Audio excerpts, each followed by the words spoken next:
You are now about to witness the strength of street knowledge. Hello, hello everybody. My name is Obi Cthulhu, and welcome to another video.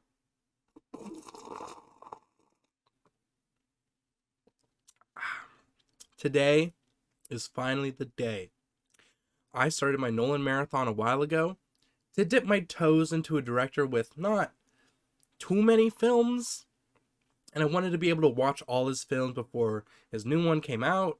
Unfortunately, I did not get to that point. I had like 2 films left before actually watching Oppenheimer. But I will do this in a ranked order, so you guys won't have to wait to the end of the video or nothing, unlike my Alien video. So I got some palate cleansers. I watched it chronologically.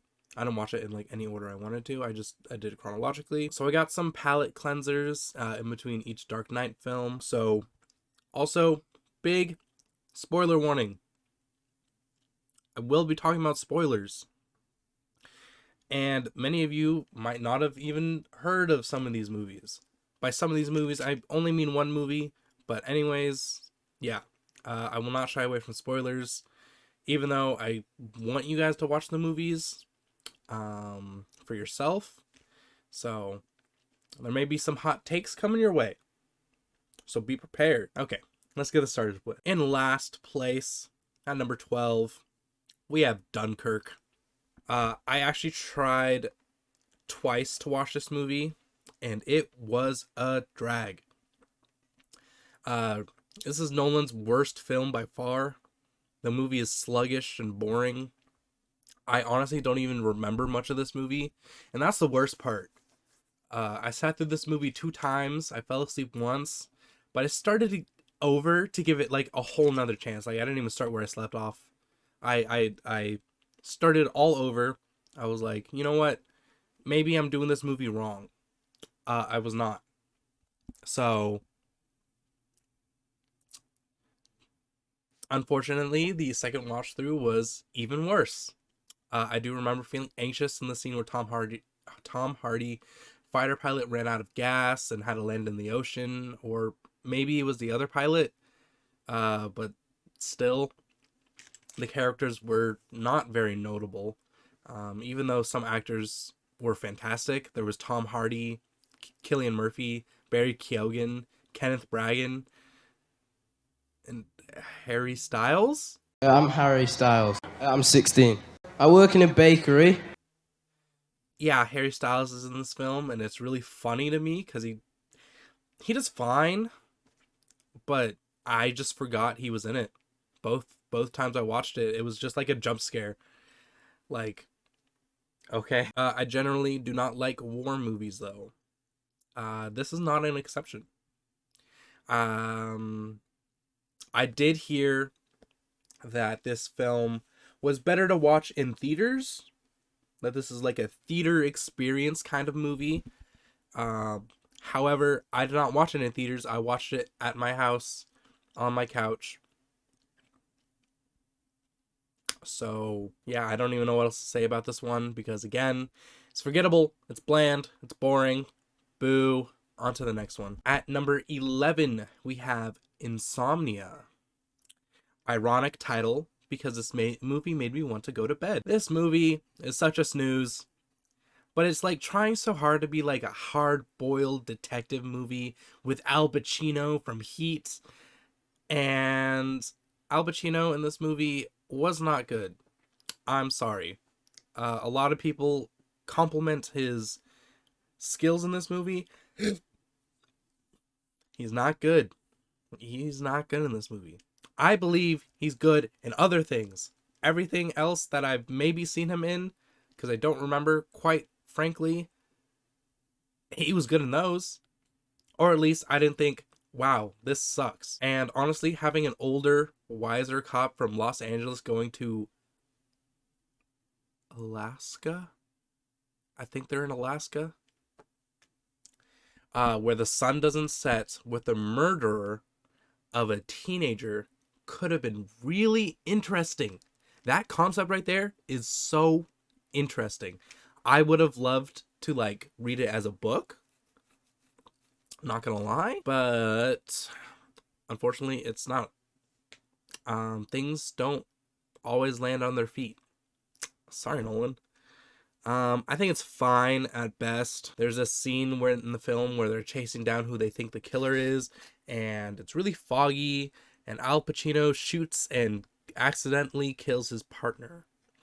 And later it is revealed that the killer saw this happen, but like, how?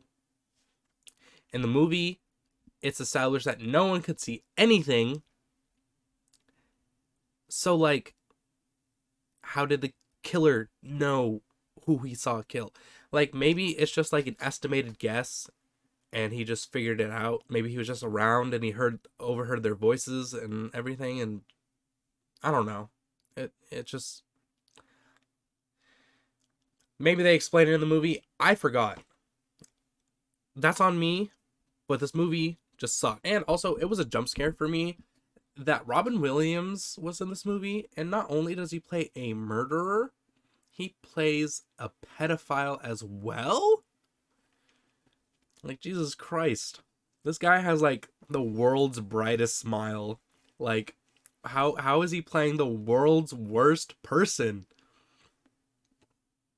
Robin Williams actually does really well, to be honest. A little too good, if you ask me. That's a joke.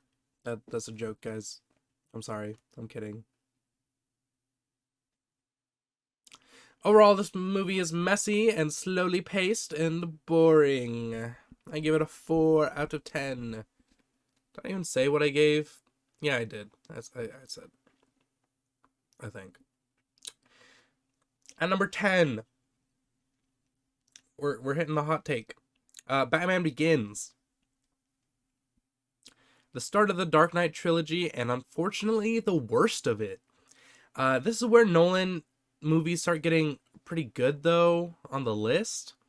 So, I just found this movie really oddly paced and boring. Christian Bale does a really good job, and so does Liam Neeson and Cillian Murphy. I think, for one, that the twist that Ra's al Ghul was actually Liam Neeson was stupid. Like, it played on our expectations of who Ra's al Ghul is in the comics, not a white dude. But they just go like, haha, actually, he is a white dude. I think that's a conscious and stupid choice from Nolan. Like, why would you consciously choose to whitewash a character? Like, you didn't even need to do that. You could have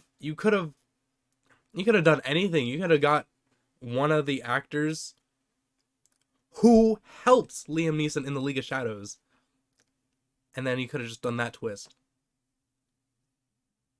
But whatever, I guess you need Liam Neeson in your movie, and you're not gonna like downplay it, I guess. I don't know. Anyways, not only is it a poorly paced movie, but the villains, aside from Scarecrow, to be honest, are poorly developed.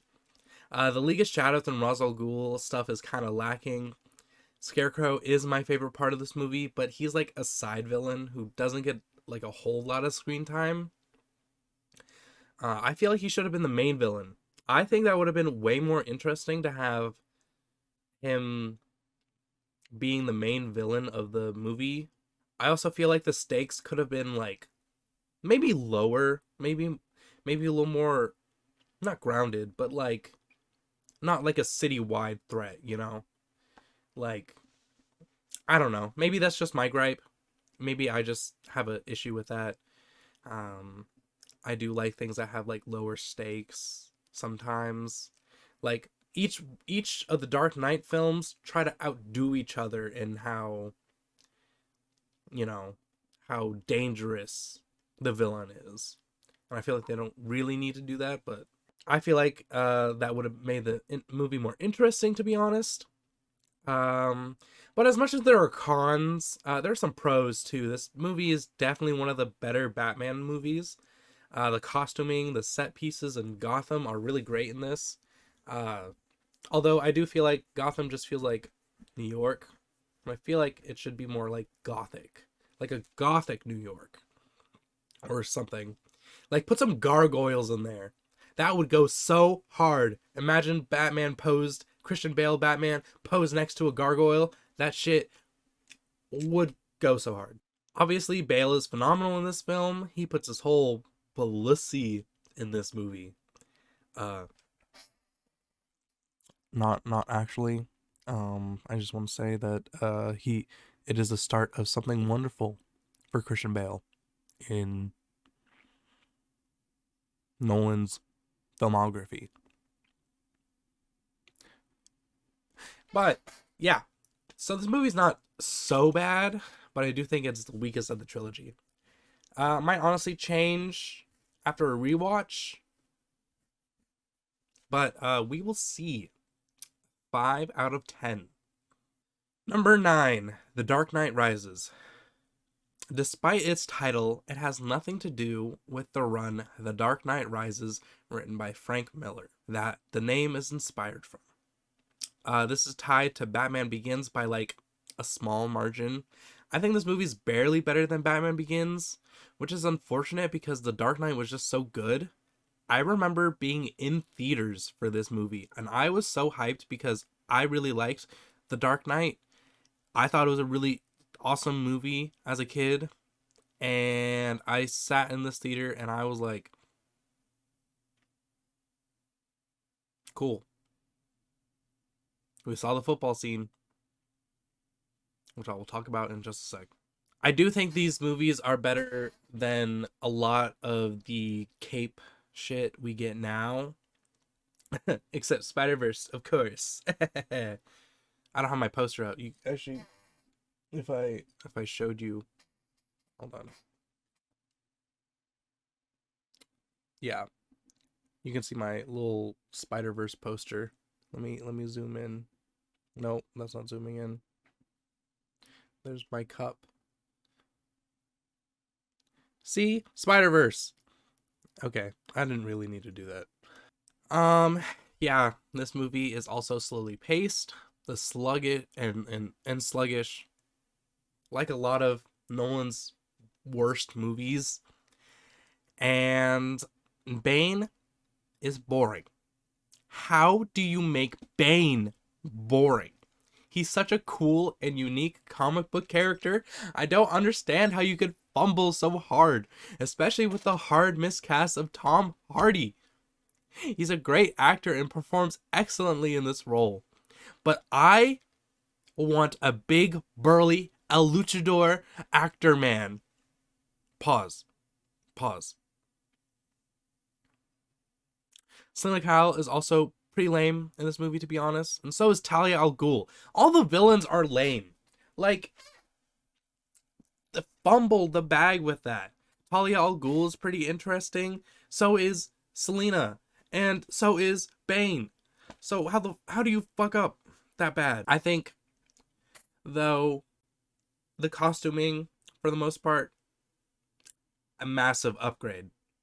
I love that he can turn his neck. But honestly, my favorite part of this movie is when Bruce is in the well and he's training his body to be strong enough to escape after Bane broke his back. And he gets strong enough to escape, to endure, and to persevere through his trials and stand triumphantly. The football scene is also hella cool too, with how it's shot and how much anxiety it gives you. But after watching all of Nolan's filmography, it feels a lot. The ending is honestly pretty good too, ambiguous and daring to say at the least. And after watching all of Nolan's filmography, it feels a little much like the ending of The Prestige. And if you make me think of a better movie while I'm watching another movie, automatically points down. That's a joke. Also, I'm kidding. I don't My metric in movies is not that. I thought it was funny. Okay, jeez. Anyways, 5 out of 10, barely better than Batman Begins. At number 8, we have Following. Now I know this is people's least favorite Nolan film, but I'm different and cool. I think this is an excellent debut feature film. This movie is all in black and white and has a bunch of British people fucking around and sniffing panties. The twist, though, is exceptionally well, and I think it deserves to be talked about more often than it is. Following, underrated. You can see where Nolan's ideas and notions come from for filmmaking right at the start. A lot to do with time, a lot to do with plot twists, and he loves telling stories in a pretty unchronological order. I think this movie is better than what people think it is, to be honest. There's not too much to say about it because it's not super bad, but it's not excellent either. 6 out of 10. Number 7, Inception. Hot take incoming. Hold your comments, guys. Maybe. I don't know. This movie is flawed. This movie's really high concept and probably went over my head the first few times I watched it when I was younger. But this movie is not as great as everyone says it is. Better paced than a lot of Nolan's films, and even does a great job at building this concept up and standing by the hard rule system it built. It's very cool visually, and I believe it takes some inspiration from Paprika. And what did I say about making me think about better movies? Again, jokes. But still, this movie has some good concepts and some really good characters. I really enjoyed watching most of this film. My favorite part is just the emotional moment between Cillian Murphy's character seeing his father in his last moments and getting the little windmill toy. That is beautiful. It's so heart-wrenching. And Nolan really sets the bar up for his future movies pretty early on. But I think he just always feels he has to outdo his last movie, which I don't think is absolutely necessary. This kind of passion in film is just so inspiring, though. I love seeing this kind of work and effort and thought put into a film. And it's great to see Nolan get to do pretty much whatever he wants. Is awesome as a filmmaker to do. Merely his name brings people into theater seats. And for this reason, Inception was probably the first movie I ever associated with a director. Because it was just so high concept for me, and I really enjoyed it when I was younger. Watching it now, I just feel more meh about it. Especially going through his full filmography and seeing just how much better his other films are. I give this movie 6 out of 10. That is not a bad rating. Okay, Inception is okay. Number 6, Memento. This was the movie that started my idea for the Nolan marathon. I had been wanting to watch a director's full filmography who has more than 3 movies. Even if the 3 movies are goated. Richard Kelly. But this movie is really good. Guy Pearce was really excellent, and the unchronological aspect was really good. I love the idea of a man looking for his wife's killer, but always forgetting where he is and what he's doing after a certain amount of time. We get to piece together a mystery, while the character is piecing together a mystery as well as his memory. From here on out in the list, I feel like Nolan really excels at his craft. He really hones in on the characters and the story. I originally thought that this was his debut, especially looking up his filmography. I saw no mention of Following, but it lied to me. Google lied. I guess, though, some people just consider Following a short film because it's only like, an hour and 10 minutes. It's barely feature length. I think, like some people consider feature length an hour and 30. So it does not hit that mark by a whole 20 minutes.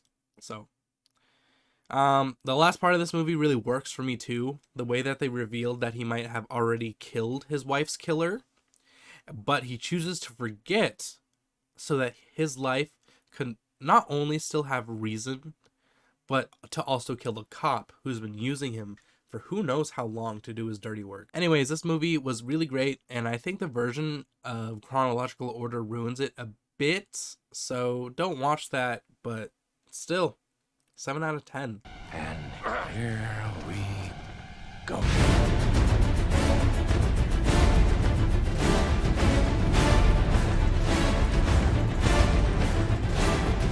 At number 5, we have The Dark Knight. Honestly, I thought this movie would be lower after watching Batman Begins.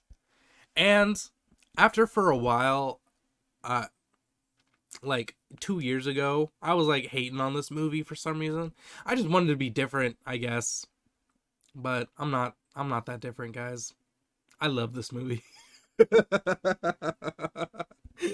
This movie is fantastic. It's funny, heartfelt, tightly written, and most of all, it is so compelling. The tension and suspense just about kills you. From the opening act to its ending monologue, it captivates its audience. Now, this is cinema. I thought I'd be different and cool, but yeah, I love The Dark Knight. It's such a great film, and its presence is on my mind. They really lean into the detective aspect of Batman, and it just becomes so compelling. You'd never think that Nolan would be good at detective thrillers if you watched Insomnia. A little jab here and there.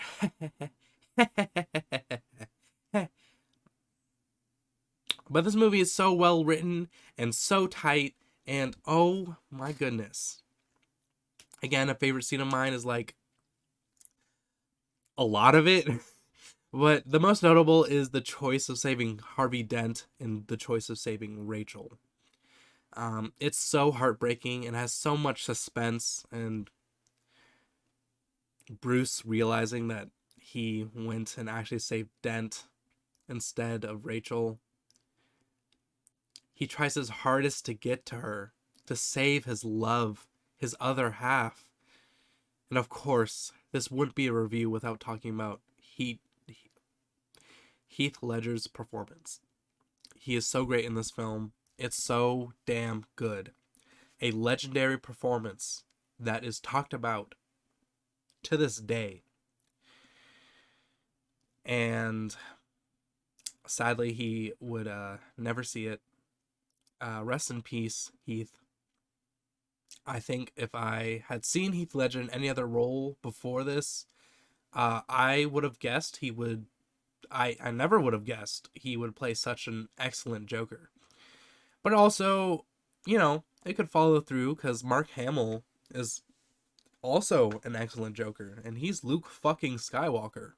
Ledger is just so iconic in this role. He will be missed. This movie is awesome. 8 out of 10. Algebra's like sheet music. The important thing isn't can you read music, it's can you hear it. Can you hear the music, Robert? Yes, I can.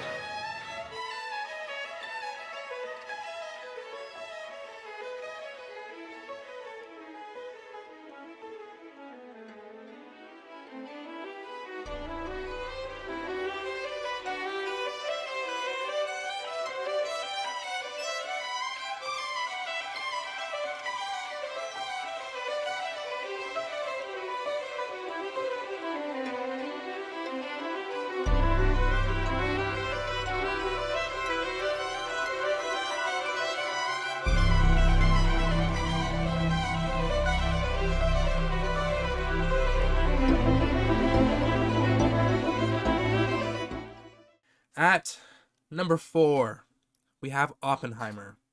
Funnily enough, Nolan made 2 war movies on both American fronts of the war, and the one based on the autobiography of a man who made the atomic bomb is by far the better one. When I first heard of this movie, I had low expectations. I thought it would be a boring political drama that would not capture my attention. But then I started getting into political dramas. For example, Attack of the Clones, goated movie, and Game of Thrones, which are still like fantasy political dramas, but still you get what I mean.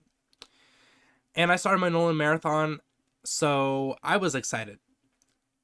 This movie is the reason I started my Nolan marathon anyways. It was like, so the way I'm going to explain this is I started with Memento. I watched Memento. I said, maybe I should watch all of Nolan's filmography. And then I remembered that Oppenheimer was also coming out that year. So I was like, you know what?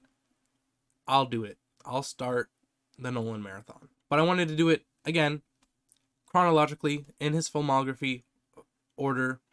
But then I delayed my marathon a bit and ended up watching the rest after Oppenheimer. That is a lot of yapping without talking about Oppenheimer. Oppenheimer is one of the greats of 2023. It was such a good year for movies, and this was one of them, no less. The score is fantastic. I could not stop thinking about this. Amazing soundtrack. And it was constantly in my head. The visuals are fantastic, and Nolan has really found his craft at this point.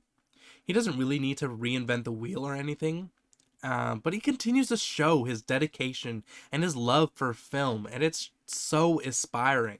Inspiring. I just love this dedication and passion, and I just have a soft spot for filmmakers who are just film lovers. The structure is really creative, and the use of color versus black and white is just crazy. So I seem to be in the minority here, but I thought that when they were talking about, like, when they're doing the color versus the black and white, I had thought that it was like, how do I explain this? Oppenheimer's point of view.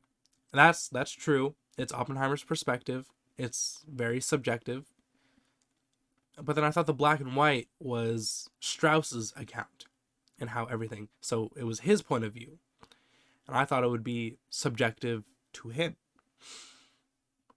And now a lot of people have delved into it, and they've explained why in color it's subjective point of view, and in black and white it's more objectively shot.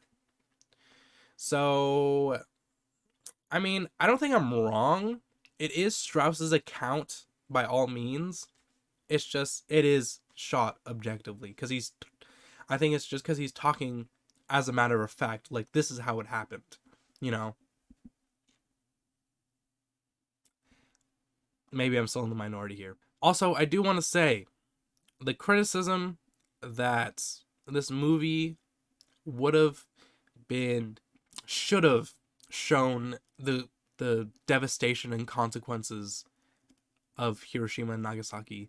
I think that's dumb. I'm sorry. I don't think we need to show a very traumatic and devastating event in a movie that's not particularly about it. Like, also, you're not okay. So when you watch a movie and you see that a character does bad things and you see that they regret it, you don't have to side with that character. You don't have to agree with what that character did or anything. You don't have to have sympathy for this character. You can be understanding and sympathetic, but that's not the point of the film. This film is really trying to tell the audience who this man was, what happened, how he felt, his mindset. Right? So when you start making claims that this is supposed to make people feel bad for the guy who made the atomic bomb, you're just kind of lying a little bit. This movie is not about that. It's just about the events that unfolded. Like, a lot of people don't know about the Manhattan Project. They know what it is. They probably didn't know about it in depth. And I wouldn't say that you should, like, history teachers should be showing this in class. For one, it's like almost a 3-hour movie. And for two, you can read this in a brief summary of what happened. And then you can choose to make them read the book that it's based off of. But again, okay, all I'm saying is that, like, you, the audience, can make your own decisions about how you feel about a character. The director does not need to, like, spoon feed you. So that's it. That was my little tangent. This is not in the script. So this movie is a 9 out of 10. I love this movie. No! No! No! No! Number 3, Interstellar. This movie may be one of the biggest, like, film bro movies. But it's good, damn it. Crazy visuals, crazy story, great characters, great concept, great music. Like, It's an Indian Air Force drone. Solar cells can power an entire farm. Take the wheel, Tom. Hans Zimmer is the GOAT. He ain't ever miss. Even if he had a bad score, I defend it. I don't care. This is one of the Nolan's best of the best. And this one had me a bit more emotional and really had me in the feels because, like, it's full of tense and emotional moments. It's a space odyssey, not the movie. You know what I mean. This film is very moving and intricate, and I can really appreciate, even though that these movies get very complicated sometimes, Nolan is consistent throughout the whole film.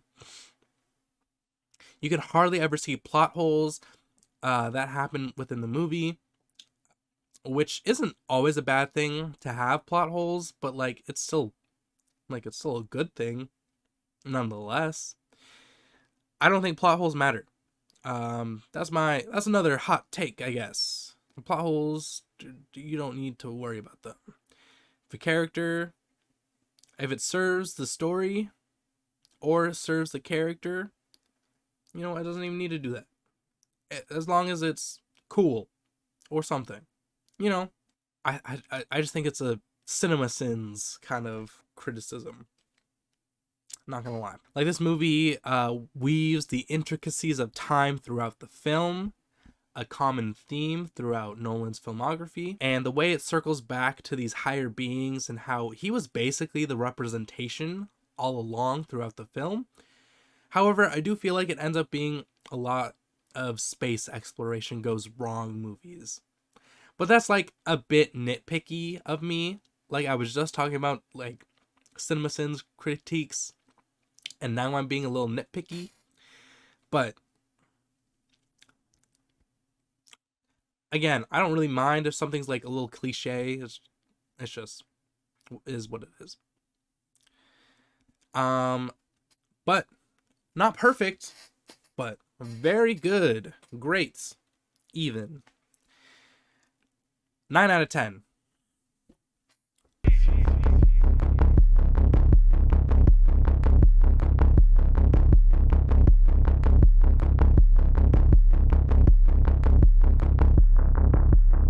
Number 2. Bomb. We have Tenet. Now, we talked about this in my top 10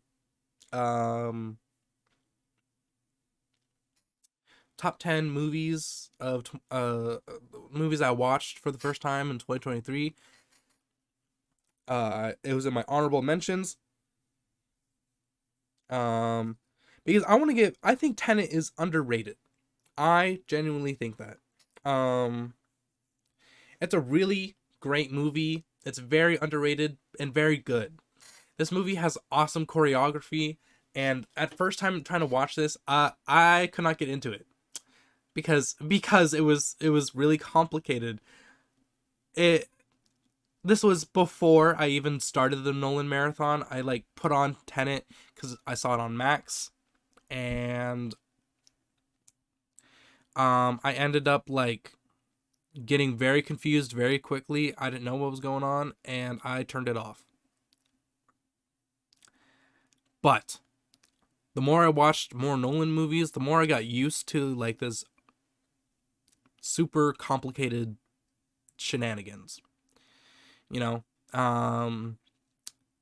And I saw how they increasingly try to overcomplicate the next one after the last one. I couldn't help but enjoy this so much. Robert Pattinson is great in this movie, and of course, John David Washington is wonderful. Their chemistry really sells me on this film, and their characters are really fantastic. I really do get excited when I see John David Washington because, like, I don't know, there's something so charming about him. Like, I feel like he should be, like, a big movie star, you know? Like,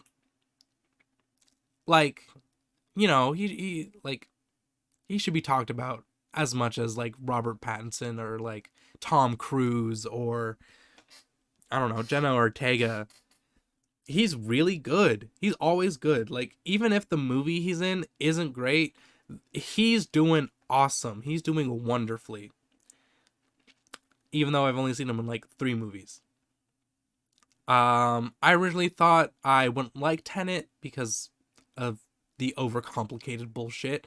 But I like the story, and I specifically like the choreography and visual effects. I have no idea how they did the fight scene like backwards but also forward. That is awesome. That is a really cool fight. And like if you guys have never seen Tenet and don't know what I'm talking about, watch the choreography. It is awesome. It's like, it's really good. I don't know how they do it. I know Nolan hates using CGI, and I really wonder how he made this film.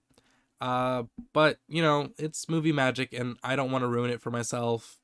This movie overall is just so good. I literally have very little complaints about it. It just didn't get me as emotionally invested as the next film. 9 out of 10 I'll give it.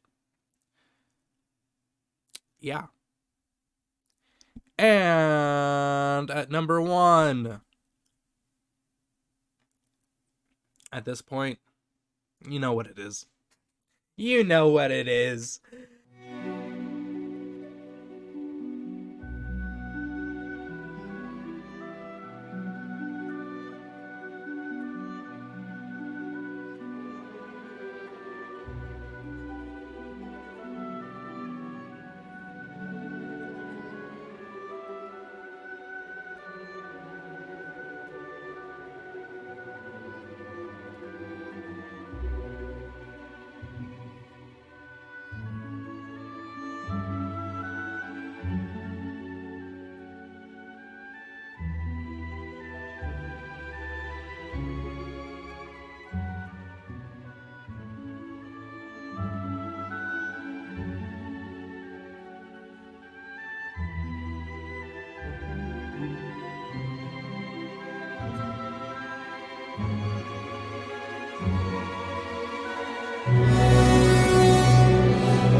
The Prestige. Oh my god, this movie's so good. Cinema, baby. When I first watched this movie, I was genuinely taken aback. I first thought that this would be a boring period drama about two magicians beefing, but it quickly becomes so much more than that. It keeps you on your toes. It makes you ask questions about morality and ethics. It makes you feel the hatred for each other and the destruction it creates for everyone involved. Their hatred for each other is a whole other level of petty. I aspire to be that petty one day, to dedicate my life and my death to outdo my asshole rival. Same can be said for both of them. Or should I say, all three of them. And Nolan loves his ambiguous endings very much. This movie reveals that Christian Bale was a pair of twins the whole time. And Hugh Jackman had been cloning himself and killing himself over and over and over again by drowning. And that last monologue Michael Caine has to Hugh Jackman, like while about drowning, that's awesome. And like how horrified Hugh Jackman's character is, it's so good. This movie is so great. It's filled with so many twists and turns and really embodies the illusion of the movie. And I was so invested in this rivalry between three men who basically make their own deals with the devil. This movie is very quickly became my Roman Empire. I think about this movie a lot. Like, I will not lie. Surprisingly, I am not insufferable about it like I am with like Donnie Darko or any Spider-Man movie or Wonka now. This is truly Nolan's bar for movies. I don't know if he can ever top this film. He doesn't have to, but who knows? He always has something up his sleeve. Get it? Something up his sleeve? Like magicians have. Yeah. Anyways, this movie is so good and the only 10 out of 10 Nolan movie. Will not lie. But with that, we have completed the Nolan filmography currently. Nolan is such a versatile director, and he has a little something for everyone. Unless you're a person of color or a woman. Those are a little tighter around those areas. Nolan's female characters are not great, to be quite frank. I really feel like he should heed this criticism. Like, everyone usually complains about this. Because none of the women in this film stand out. To me, the only two characters that stand out are Kat from Tenet. But even then, I had to Google what her character's name was. I'm not even sure if that's the right person. And Elliot Page's character from Inception. But again, not to be like a negative Nancy about it. It's still a very good piece of media. Real cinema right here. Not to say Nolan doesn't have his stinkers. But again, I want to focus on the positives. You know, uplift cinema. Not put it down. What do you guys think? What is your favorite Nolan? Sorry, I was fidgeting with something. What is your favorite Nolan movie? Let me know. I'd love to see like the variety of answers. A very common one is Interstellar. I think that's a good one. But or The Dark Knight. You know, I see those answers. I don't see The Prestige very much. And I think it should. I think it should really do that. But, again, let me know. With that being said, I bid you adieu. Bye. Neil, wait! Just save the world. Can't leave anything to chance. But can we change things if we do it differently? What's happened's happened. Which is an expression of faith in the mechanics of the world. It's not an excuse to do nothing. Fate? Call it what you want. What do you call it? Reality. Now let me go.